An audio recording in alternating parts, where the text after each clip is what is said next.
This is Kelly from Watch the Obsession. Thanks for taking time to watch this video. Maybe the last thing officials wanted to publicly admit was that the city, when the sold sanctioned sin, was now home to a serial killer and 4 dead sex workers. Back in 2006, the remains of 4 women were found in Egg Harbor Township behind a motel known as the Golden Key Motel that was infamous in the area for being kind of a cheap and kind of, sleazy motel. The kind of motel where you don't really want to spend the night. You're going there for a purpose, and y'all know what I mean. So 2 women were walking behind the Golden Key Motel on November 20th of 2006 when they came across human remains. And these were the remains of Kim Raffo, who was age 35 when her life was taken. In hours after, investigators found the remains of 3 additional women: Barbara Breeder, age 42 when she passed away, and Tracy Ann Roberts, age 23 when her life was taken, and the youngest woman was Molly Diltz, who was only age 20 when her life was savagely taken. So what happened? Investigators pieced together over the span of 5 weeks. A murderer took these women one by one and then discarded their bodies in the trash-strewn drainage canal that runs between the Atlantic City Expressway and the Black Horse Pike in Egg Harbor Township, which is just past Atlantic City, or just south of Atlantic City. This tragedy made headlines around the nation for months and stoked fear among streetwalkers in the casino district of Atlantic City and gave rise to a tabloid nickname for the shadowy killer, the Eastbound Strangler. And that's because of the way the tide had positioned the women's bodies with their heads pointing east towards Atlantic City. Now, here's something interesting, guys. Back in 2016, when it was the 10-year anniversary of this horrific event, the acting Atlantic County prosecutor, Diane Ruberton, declined a request for an interview. In a brief statement, she said that the case remains and will remain under active investigation by the Atlantic City Prosecutor's Office until the case is solved and the perpetrator is identified, charged, and convicted in court. She said no additional information would be released after that. She also declined to say whether investigators have ruled out a link between the Atlantic City tragedy and the discovery of 10 women's bodies along a stretch of shoreline on Long Island in 2010 and 2011. So, ever since the remains of the women were found on Gilgo Beach in Long Island, people in the Atlantic City area and people with their eyes on this case have been wondering if there is a connection between the two.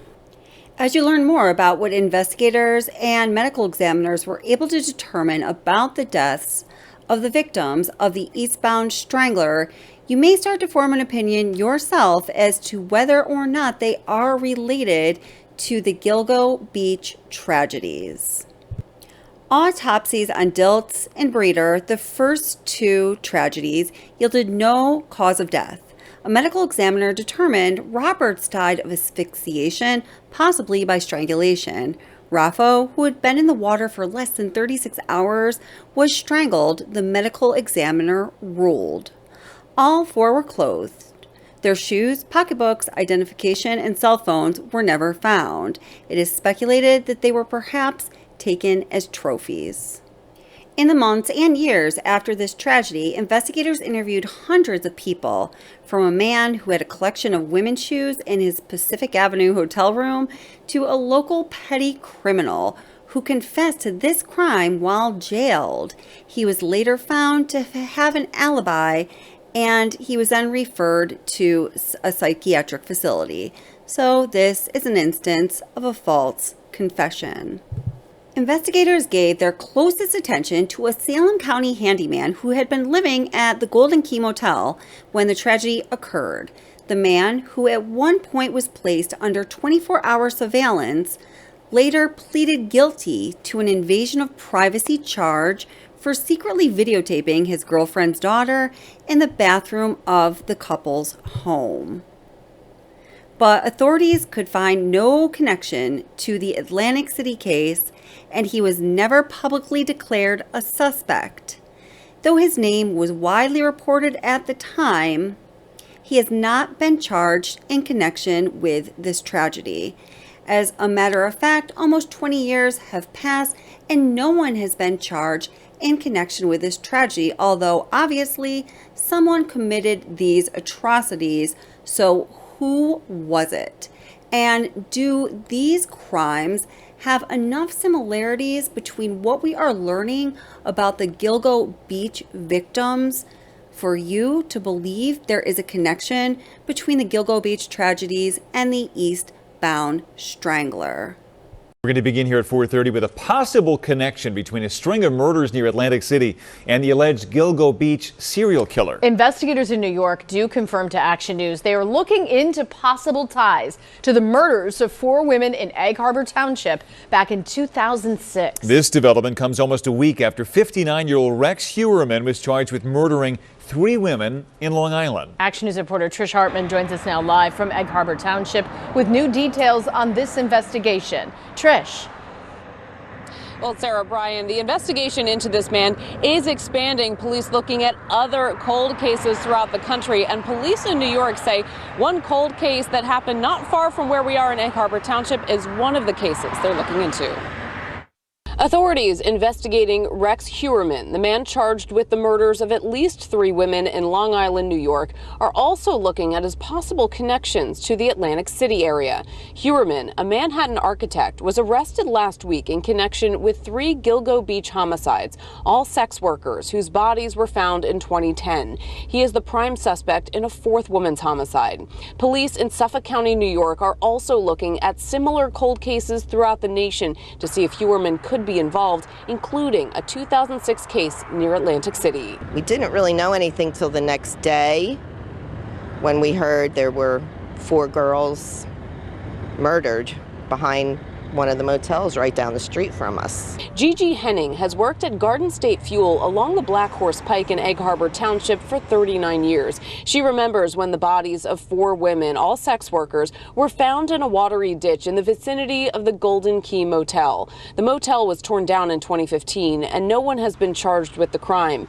Henning immediately thought of this cold case when she heard about the Gilgo Beach suspect. I did, because I remembered what happened back here. There were strange circumstances with this current case as well as what happened back then. I heard something, they find a 4 body not far from the Golden Key Motel. The Bay Drive Motel is down the road from where the Golden Key once stood. Owners hadn't thought about the cold case in a while, but recent headlines have changed that. Right now also I'm listening every day. Since last week they started again. Now, we reached out to the Atlanta County Prosecutor's Office. They said they cannot comment because this is still an open and ongoing investigation. Heuermann's attorney has said that he plans on fighting the charges. Reporting live in Egg Harbor Township, New Jersey, Trish Hartman, Channel 6, Action News. So what do you think? Please leave a comment down below letting us know what you think, because we all want to know what you think about whether or not there is a connection between the Gilgo Beach tragedy and the Eastbound Strangler. And guys, coming up next, the next video on this topic from What's the Obsession is going to be another connection, but this is going to be a super deep dive and information I'm sure you have not heard yet. So be on the lookout for that video. Click like, subscribe, and hit that bell for future notifications, and so you know when that next video comes out. Thank you guys so much for watching, and always on this channel, we remember the victims and pray for justice for the victims and peace for their family and loved ones.